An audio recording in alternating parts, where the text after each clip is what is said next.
Welcome to the Together for Good podcast, a podcast specifically designed to inspire, challenge, and uplift you during your daily walk of faith. Today's episode, I sit down with Dave Craven. Dave is a longtime member here at Bethany and a longtime educator as well. And this is all part of this new series that I'm taking a little while to get off the ground, but a new series of podcast conversations where I sit down with members of Bethany Lutheran Church and I talk with them about their work and how their faith and their work overlap. My hope is that as you listen to this, you'll feel affirmed too in whatever your chosen vocation may be. You don't just have to work at a church to be living out your faith on a daily basis. And I think Dave's conversation will really help illuminate that fact. He has some great insights and some great ideas about how his faith continued to play out in his role as an educator. And then, even cooler, he talked about too how his love of education then transferred back to the church and as he served as a confirmation guide for many years here at Bethany. But Dave's a delight. I had a ton of fun recording this with him. I'm guessing he's listening. Thanks, Dave. And thank you, all of you, for listening. Please feel free to leave us a review on iTunes. That does help other people discover the podcast. Tell your friends and family if they're even out of town, even if they're not members at Bethany. Hopefully these podcasts, we put them out there so that it can be a way that people connect with their faith during those days between Sundays. Something to give you thought and expression to your life of faith in between Sunday mornings. Wow, I had a lot to say this morning. I had a lot of coffee, that's why, but it's time to get into it. Here it is, a conversation with Dave Craven about his work and life of faith. All right, welcome everybody. Thanks so much for listening. I have on the line David Craven. David's a longtime member at Bethany Lutheran Church and a longtime teacher in a variety of different capacities. I was before we hit record here, I was getting from him information about all the different ways and forms that teaching has taken. But currently, Dave, you are retired. Is that correct? That is correct. Retired since 2013. You say that with a lot of glee, but then you can't stay away from this pull to teaching because you also, even in your retirement, it sounds like you are currently working at University of Northern Colorado, sort of mentoring teachers. Just tell us a little bit about what that looks like, your day-to-day at the moment. It's really a really cool program because the teachers I work with, actually they're students, they're undergrad students, and they're in an apprenticeship program. So they're out in schools in the morning. Then they take classes in the afternoon, and every one of them in the program are assigned to a mentor. And so I mentor usually a handful of students. I've had as few as 2 or 3 and as many as 8.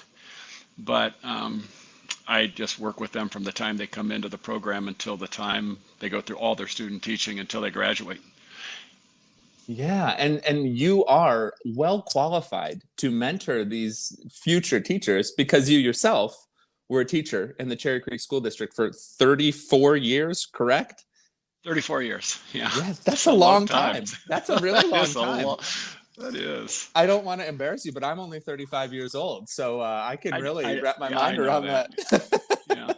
But and while you were there, you were telling me you did 17 years teaching elementary school, a specific grade level in elementary school? I started in 6th grade, and when the 6th graders moved to middle school, I stayed put in the elementary school, and then I taught 3rd grade, and then I just had a variety of other jobs. I was the coordinator for gifted and talented at the school, and then I did a lot with education technology when technology started finding its way into the schools and into classrooms.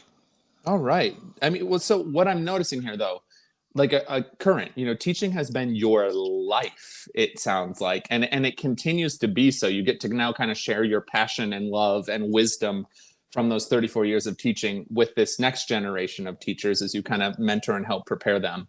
But what I want to do to kind of start, Dave, is kind of backtrack and just think about where this passion for teaching came from.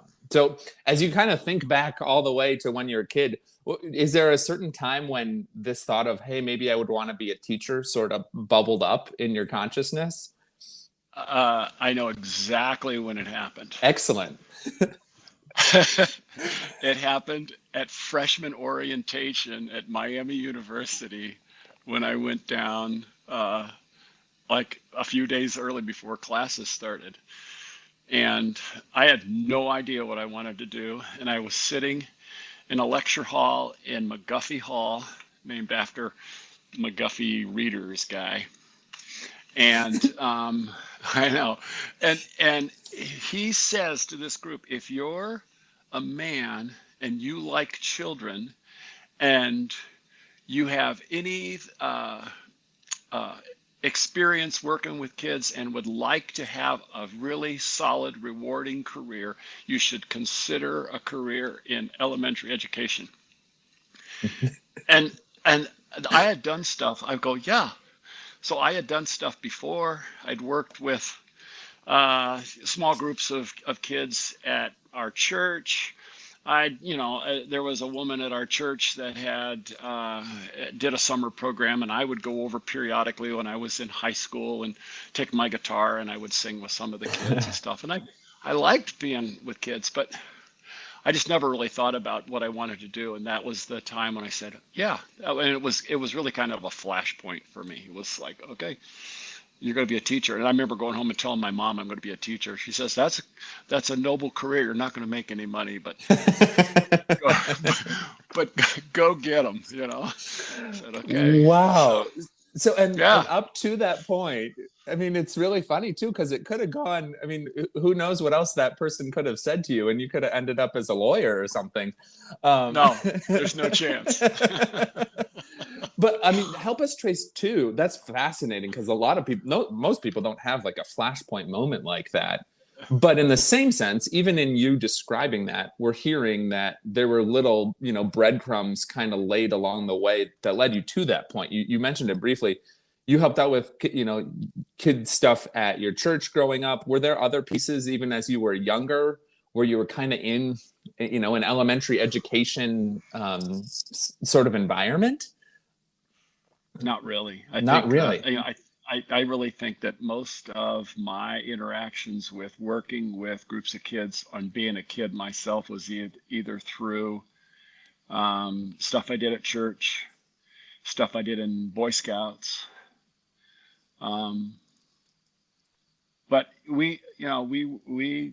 our family was we did a lot of stuff at church, and my mom was the Christian education director, but not until after I was gone.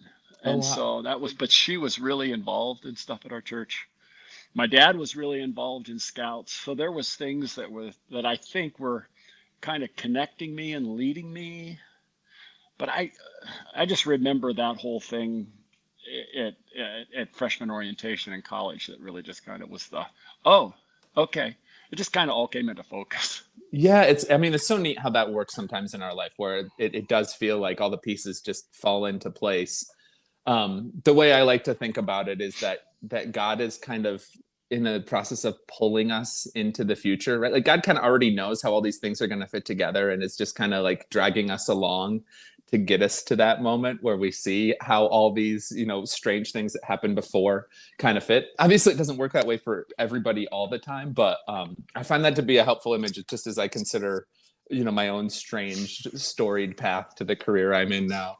But what I want to hear about too, obviously, so right, like that's fascinating. I won't make you name the year that you had this aha epiphany moment that teaching is what you should do, but you've now been on this why like is teaching that? train. Are you saying If you you don't want me to divulge my age? Is that what No, you're saying? I wasn't going to make you do that, but I do want to point out that it's been a while, right? Like freshman year of college was, a minute or two ago for you. And yet you've been on this path ever since then. And you even after you retire, like you told us, you're still doing this type of work. So what is it about education and teaching and mentoring future teachers? What is it about that lights you up so much, that is such a passion of yours? Yeah, that's really a great question, because I think if you knew me as a student when I was in particularly middle school and high school, you would have said, You went into education? Seriously? Yeah, it was. I was probably, and probably still am to some degree, I probably would have been identified as ADHD when I was a kid, and really Mm-hmm. hard for me to focus and stay connected. I really blossomed when I got to college to kind of really help me kind of hone in on that and just be a little more serious and be able to focus a little bit more. But I just think that there's lots of pieces that kind of fell into place. And when you were talking about that place where is what I call and my wife calls those God moments, and a lot of people call them that. I'm not really good at recognizing those until later on when I'm thinking, oh yeah, that's what that that's what that was, you know. So I there's probably other paths I could have taken, but this one just felt like it was right. I mean, it just felt like it was right. And having done it as long as I've done it now, I really look back and think it was right. It was the right decision for me. It's been really rewarding, and probably the piece that really makes it the most rewarding is the relationships part of that. Huh. Working with people, being with people, getting to know them, whether they're my students or peers. And so that's okay, fascinating. What was, I love that you would say that too, because I think that there's a real recognition, just how important relationships are for us, especially given this last year. If you didn't know it before the pandemic, you really feel it now. Just like, gosh, I can't just be by myself all the time. I need to be around other people. Yeah. And you know, and I don't think, you know, obviously teaching is a very relational endeavor, but I'm guessing that's not what a lot of people would have picked out first when they think about teaching. And so as you think about how important relationships are, one of the things that I'm curious about, what was it like when you were in these more education technology director roles where you didn't have like a classroom community to form? Was that hard for you, or did you find other ways to make those relational connections there? Um, I had had people tell me that when I had decided to go for an administrative uh, degree or license, when I was working on my master's, basically I was thinking maybe I would go down the principal track. And I'd had people Mm, say to me, well, you're going to be missed in the classroom. And what I discovered as I took on these um, larger roles, I mean, district-wide roles, doing things, is that I still had relationships that I built with the people that I worked with, and still was able to indirectly impact the lives of young students. mm. But at the same time, I was I was able to get my this is funny. I was able to get my fix through doing small group work with confirmation kids at Bethany. All right. And so when my daughter was in seventh grade, whenever the first year for her in confirmation, I said, well, I'll be a small group leader, and got to do that. And of course, the way they'd set it up, um, I wasn't allowed to have my own kid in my small group, which was okay because I was taking her anyway, and I got to work with a group of kids, and I really just really enjoyed it. So I did that for 1 or 2 years. My daughter Megan then went in, so I said I'll do that with her. So that gave me another year or two, and then I said, well, I'll just keep doing it. And I ended up being a small group leader for 20 years, which I loved. And then the other thing I loved about that is it was middle school kids. And I'm thinking, I really like middle school kids because they remind me of me when I was younger. I mean, one Huh. of the confirmation leaders said, I'm just going to give you a group of boys that are probably a handful, but you can probably handle them. And I thought, those are my best experiences working with confirmation, was working with a group of boys that were just trying to figure out who they were. And We would talk about life, we would talk about God, we would talk about life, and we would talk about who knows what. So that was my kid fix, which helped me a Yeah. lot. Yeah, and say more about that experience with the middle schoolers too, because we're getting, it sounds like there's something more there, or was it just like a deeper sense of relationship? Because that's what you'd named previously. What you love about education is the relationships you build. And was there just something about that, like, because you understood how their minds worked a little bit and what they were going through, that was a more meaningful experience working with those rowdy middle school boys? It was rewarding. I felt that it was rewarding for me and for them because I think they felt like church was meaningful for them. It was definitely meaningful for me. I just really enjoyed being in those small group times with a group of boys, and some of them I'm still in contact with some of them. And when I see them in church, if they come back, if they're married, they come back, they see kids. A lot of them will make an effort to find me and say hi. So that always feels good. Yeah, that's awesome. Oh, that's so great. Oh, well, I mean, we've shifted into this a little bit too. Part of what I'm trying to do with these interviews is to also get a sense of how, I mean, you've even mentioned you grew up kind of going to church, you were pretty involved, and then continued to be involved into your professional life and still today. So how do you see your work as an educator all these years being informed or connected to your understanding of faith and the way that you live that out on a daily basis? For me, that's really an interesting question Oh, because great. it's not that I have an interesting answer, but it's an interesting question because I am not uh, very deliberate about sharing my faith or being demonstrative in my faith. I'm thinking back to Pastor Gary a few weeks back telling us to how to respond to people when they say, "How are you?" and practicing in church, how to respond to people with enthusiasm. And I'm thinking, oh, I thought about it when people asked me. As a matter of fact, when we were out walking, something, "How you doing today?" And I kind of chuckled to myself, "I'm doing great," but but it's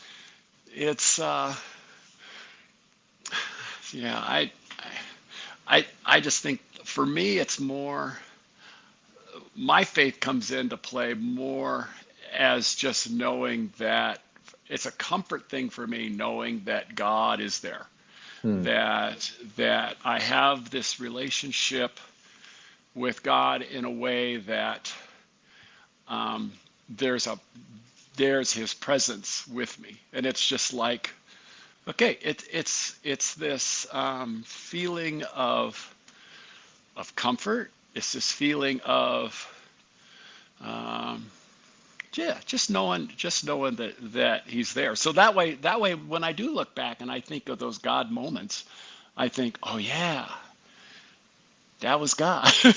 Yeah. That was kind of so for me then to share and build relationships and share myself in whether it's volunteer work that I do or at church or work that I do in as a mentor at the university, or it's really more for me that's more about having God having revealed to me my talents. What do I do that I do well? So that's why I laughed when you said you could have been a lawyer, and I think, yeah, that's not even anywhere near my wheelhouse.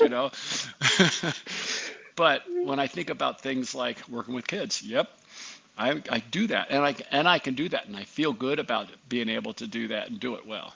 And music is the same way. Things that I feel that are talents that I can bring to my worship experience at church, my work that I do with students. So for me, it's more about using my talents. Yeah, well, and what I want to reflect back to you that maybe you haven't put together either. But what's amazing is, you began answering that question by describing this particular character of God that really resonates with you, right? Like God's consistent presence throughout all of this. And what's fascinating, this often happens, is like God is very vast, and there's any different elements of God's character that we could find meaningful or important to our life. But Yeah. oftentimes, the one that we find meaningful and important is then the one that, as we live out our faith, we come to try and emulate in different ways. And so, just thinking about how consistent you were with the confirmation guide for 20 years, and how consistent and present you were for your students for 17 years at the elementary school level, and then 17 years in this different capacity working with educational technology. I mean, maybe you don't think it's that rare, but especially my generation, we change careers every 2 to 3 weeks. Oh yeah. Oh yeah. Oh yeah. But for That's you, right, like I think that that's always so fascinating to see the ways that, right, like you understand God as this consistent presence, and then you have been a consistent presence for so many people through your educational career of just kind of showing up day after day, year after year, to build relationships with them. It's really kind of beautiful when we see those ways that, the dots connect through all of this. I don't know if I have I a think Go ahead. Yeah, I think please. there's an underlying piece in this too, as I think about it, and I go back to my work with confirmation and going. We spent time in Luther's Small Catechism, but the part that I always made sure that I reflected and talked with my boys about is that whole idea of God loving me and showing me grace even though I don't deserve it. Those words just kept coming back. Even though I don't deserve it. And I think, well, that is true. I just think there's so much about my life. I don't deserve any of this. And the fact that it's there, and and it goes back to my feeling of I'm in God's hands. Yeah, and so I mean, I'm kind of putting you on the spot, but can you think of any times in your educational career when you've kind of extended that grace to students who didn't really deserve a second chance, but you gave them one anyways? I can tell you recently how I do that, and I thought about that through the pandemic. And one of and I am all about holding students accountable, but I think when you build strong relationships with students too, you can accountability is is really a two-way street. I'm not going to beat them up about missed assignments and whatever other excuses they want to give me about stuff. I will remind them this is what we're doing, or I will meet them one-on-one just to have conversations with them. But as I say to my college students, especially during the pandemic, I would talk about, kind of here's what we're doing this semester in this class, because I teach classes as well. And I'll just say, I understand that life can get in the way, but at the same time that I'm trying to support you as a student, I need you to be able to support me as a teacher, so Mm. that you can just say, you know what, I had students that would say, I can't be well, last semester it was all Zooming, but I can't be on the Zoom tonight. I really feel terrible, and I just had a COVID test today, but I don't get the results for another couple of days. And I just said, just relax. Yeah. We can do this. And really to be a partner with them, uh, instead of trying to beat them into submission to get stuff done. No, it's the constant. Yeah, I mean, you're sure you remember too. Like this, it sounds like parenting. It is like parenting. Yeah, where we got Yeah. to work together on this, but you also want just everything to go your way. Sometimes you got to check that at Well, the door. it's the thing I love about teaching is that every few minutes there's a teachable moment for something. It's just like, oh, let's talk about this, or oh, did you see what happened there, or just opportunities to say, yeah, let's opportunities to learn.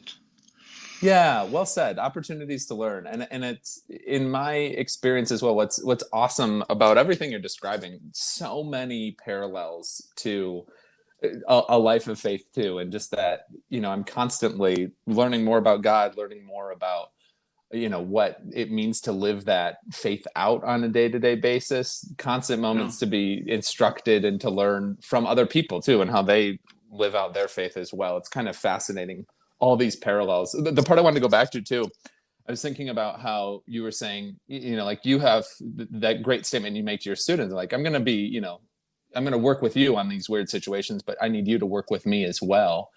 And it's Luther talks in the small catechism and large catechism, about how we oftentimes, God extends grace to us so that we can serve our neighbor, like it has this sort of cyclical feel to it as Yeah. well. Yeah. And I just found that fascinating of how, like the education experience kind of models that too, as a teacher, of needing to be gracious, but also expecting that grace then allows for, greater learning, greater acceptance, et cetera, et cetera. Yeah. Really neat how all these things are overlapping. Well, and I'm rambling about all of it because it's exciting to see all the connections take place.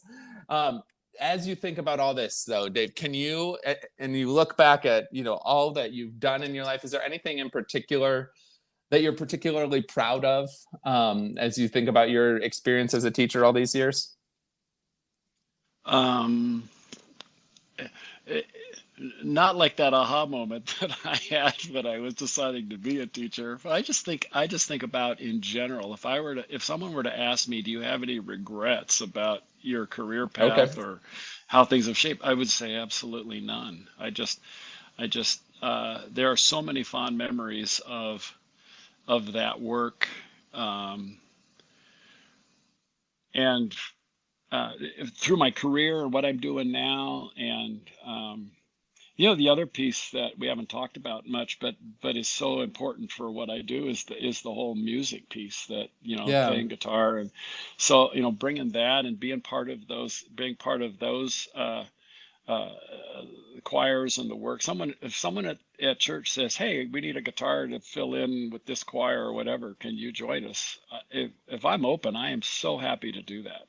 It's just fun for me to be able to do that. That's why you see me with the, Sounds of Praise and the bluegrass Uh-huh. ensemble, and um, it's just fun. And so two of the members, Scott Nixon and Neil Hansen, two members of Bethany, are two people that I play with regularly out on gigs out in the community as well. So um, it's just one of those things that brings another element of joy to my life.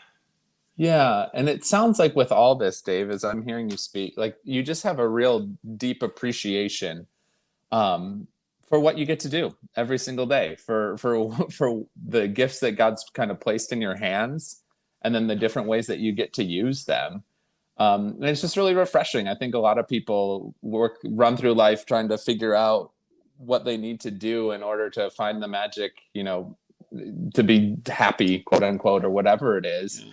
And I love how there's this quiet acceptance that you have about you, of just like, no, like this is what I get to do. And so I'm going to love that, and find so much appreciation for the pieces that have been placed in my hands. Though, what started as just picking up a guitar one day or something said in freshman orientation then became the story of your life. And you have a lot of deep appreciation for that. Uh, Yeah.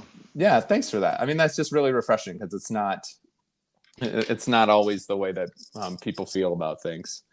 And you certainly should. I mean, what you've gotten to do, the building of relationships, the sharing of musical talent, and augmenting worship like that. Those are real gifts to so many people. So thank you for all the ways that you've been a blessing to Bethany, and I'm sure, educators and students all across the country now, Yeah. across the world as Well, well. I'd say you're welcome, but I just say thank you for, I just feel thanks for having opportunities to do those things. Well, Dave, thanks for coming on and sharing your journey with us like this. This has been a lot of fun. I really appreciate you taking the time to do this. And to you, loyal listeners, thanks for listening. Feel free to let us know if you've got more questions for Dave. We can bring him back sometime and learn more about his teaching. Or if you want to be on the podcast and share with us some of the things that you do in your life, I'd love to interview you. This is fun for me. But Dave, thanks for being on here. You listeners, thanks for listening. Stay in peace, everyone. Thank you so much.